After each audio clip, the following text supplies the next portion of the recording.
Agora são 7h47. Seguinte, os ouvintes estão falando bastante ali sobre a questão do dólar, Pedroso. Os ouvintes querem conversar sobre isso, tem muito comentário, inclusive porque saiu a informação de que as reservas internacionais caíram cerca de 7% em 2024 em razão da alta do dólar. Então vou fazer um combinado. A gente vai falar lá ao vivo e exclusivo para a live em Jovem Pan Grupo RIC. Enquanto isso, tem intervalo aqui na FM. Até já. Jornal da Manhã, Paraná.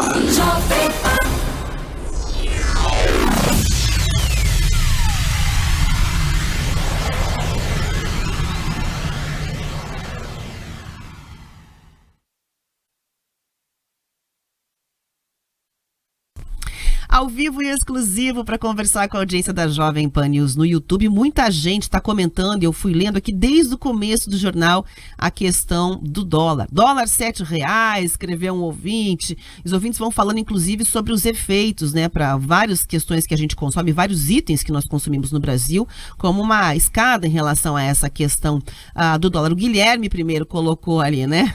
Faz uma enquete, quem chega a R$7 primeiro, a gasolina ou o dólar? Está sugerindo. Olha, no ritmo que a gente está, o dólar pode chegar antes. Porque a Rafa trouxe aqui o gancho da questão das reservas internacionais e o Brasil tinha ali, né, antes de novembro, perto de 380 bilhões em reservas internacionais, que funcionam da seguinte maneira: é um colchão. As reservas internacionais, elas são um colchão monetário formado por uma cesta de moedas, uma cesta de títulos públicos, depósitos no FMI, enfim, que servem justamente para proteger a nossa moeda contra ataque especulativo, garantir que os investidores, quando aqui quisessem sair, eles teriam liquidez para poder reaver esses investimentos, ou seja, dão segurança para quem quer investir aqui. E quando o Brasil começa a queimar suas reservas internacionais no ritmo que foi, quando a gente olha as reservas líquidas, né, aquelas que ainda não foram comprometidas em nenhum tipo de operação de swap cambial, esse tipo de coisa, nós passamos dos 10% desse tipo de comprometimento em menos de 20 dias. Então, é muita coisa. Então, é assustador, Rafa, que o Brasil esteja indo por esse caminho. E mais, é enxugar gelo. Você tira, né, você queima as reservas internacionais para poder gerar liquidez, tentando conter a questão do dólar. Só que os princípios que fazem a desvalorização do real frente ao dólar, eles não são combatidos, que é principalmente o nosso excesso de gastança, a nossa inflação, enfim, questões macroeconômicas que vão de fato degradando. E é tão triste, sabe por quê? Porque a gente tem um momento econômico muito bom, a nossa balança comercial está boa. Era quando você olha os princípios econômicos, tirando a política, para a gente ter dólar abaixo de R$5.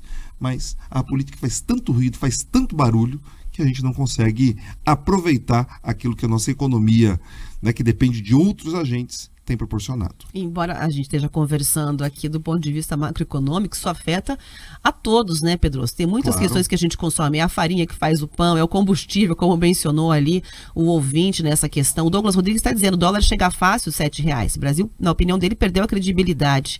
E aí, segundo ele, dói muito ver isso.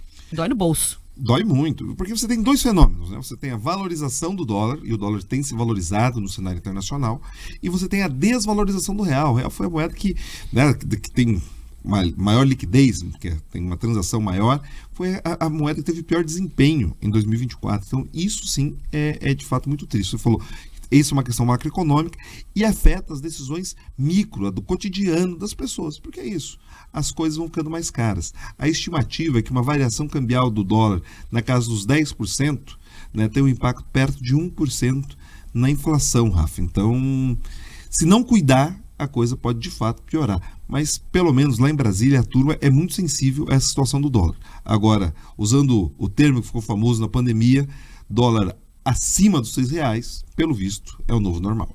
Vou responder aqui um ouvinte que perguntou, acho que é o Francisco Amaral, qual é o valor da multa. Se você não justifica o voto, é R$3,51 por turno da eleição, né? A Justiça Eleitoral considera cada turno uma eleição à parte, então esse é o valor, mas para o primeiro turno já acabou no dia 5 de dezembro, então está respondida aqui a dúvida do ouvinte. Vamos voltar para a FM.